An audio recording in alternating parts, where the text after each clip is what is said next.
called Harm Agent, over 240 feet long and over 65 feet high, but we as African people do not know much about it, but yet built by these great Shimsu Hor pre-dynastic Horus kings. This is where the Grand Master's grip of the lion's paw came from. Long before Harem-Abith, around 900 years BC, who we are told that Solomon raised him up with the Grand Master's grip of the lion's paw. This is where the initiations took place. From pre-dynastic to dynastic time, that every king had to come between the lion's paw, like Thutmose IV and the dream stellar that he put there, and symbolically, he would be raised from the dead with the Grand Master's grip of the lion's paw. This is the origin of it, long before some Harem-Abith around 900 years BC. In fact, it says ancient operative masonry. Egyptian monuments contain valuable information and should be of special interest to the brothers of the third degree, who have been raised from the dead level to the living perpendicular by the eagle's claw or lion's paw. It should also be as inspiration to all craftsmen who are endeavoring and to live up to the spiritual teachings which form the superstructure of the great Masonic order. So now you see every king symbolically represented a saw, and showing that the Grand Master's grip of the lion's paw to resurrect him to life. This was the origin of the Grand Master's grip of the lion's paw that we see in Freemasonry and the Blue Lodge of the third degree. But yet, long before then, this is where we see the origin where it came from, right here, long before Harem-Abith. Right here in Kemet, I was raised in the craft of Amun-Ra. In 1983, standing before the stone where I said I would give my life to tell our story.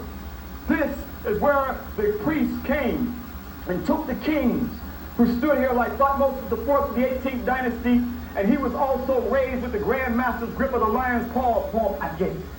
But yet it was much. All right, y'all. This is what's going on right now. This is what's about to happen. All right. We got a young disinformation agent out there who is a Trump supporter, has a whole 3-hour video. All right, full of lies. All right.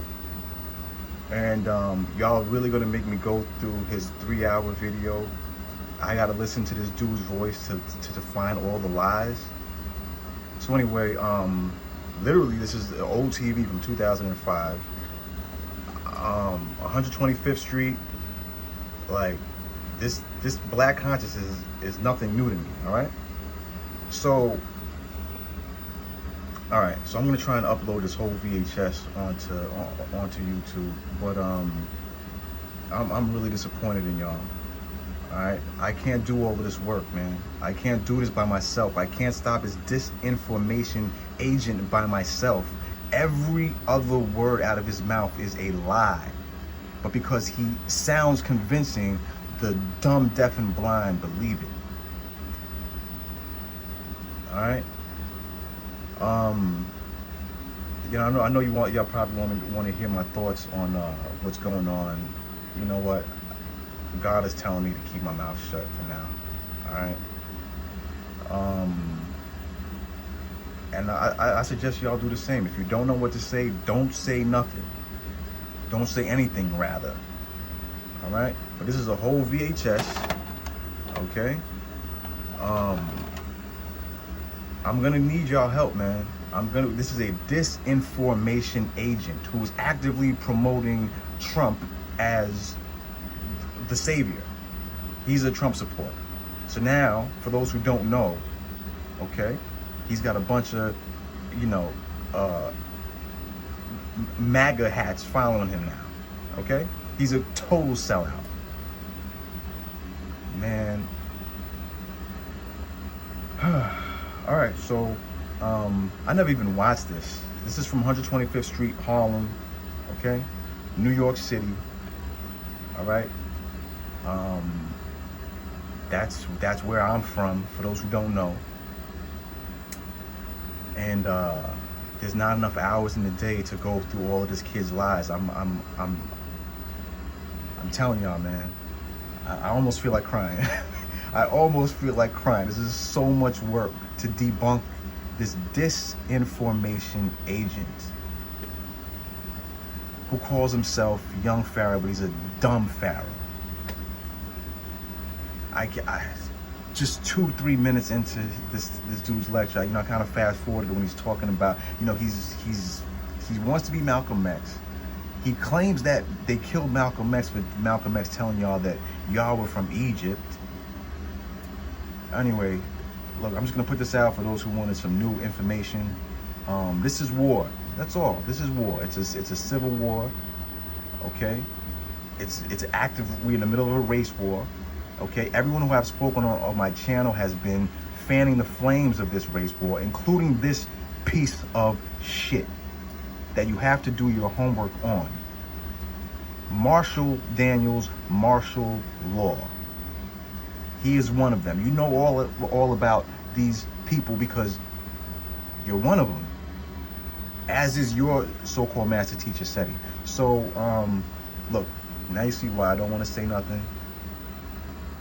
All right, but I'm gonna try. For those who want to know about the African origin of Freemasonry, this is a VHS tape that I got from Harlem in the early 2000s. I don't even remember watching it. Okay, I stopped it halfway through at some point. So I'll try and upload all of this onto YouTube. But yeah, I'm gonna need y'all help, man. All right, this scamming son of a... He gets money from his followers to get him a nice computer and do these nice little PowerPoint presentations filled with lies. That's what a disinformation agent does. Okay? And again, 85 out of 100 people are easily led in the wrong direction and hard to lead in the right. And that's where this whole Signetter platform comes from. Everyone associated with him either... Anyway, yeah, for those who want to hear my voice, those who want me to upload something new, here it is. All right, this will be part 1. I'm gonna rewind it and upload it into pieces for those who want to know about the African origin of Freemasonry. All right, but this disinformation agent needs to be shut down. I'm mad that I gotta go through 3 hours of listening to his voice. And you know what I do? I put it on double time. So I can make it an hour and a half, but it makes it even, his squeaky little rat voice, it makes it even more annoying. The Tekashi 6ix9ine of the Black conscious community is now a MAGA hat wearing Kanye West. Oh my God, disinformation agent. This is a tip of the iceberg. All right. So yeah, this is what I got to do with my. Anyway, listen, I was always, about peace. So, yeah, peace.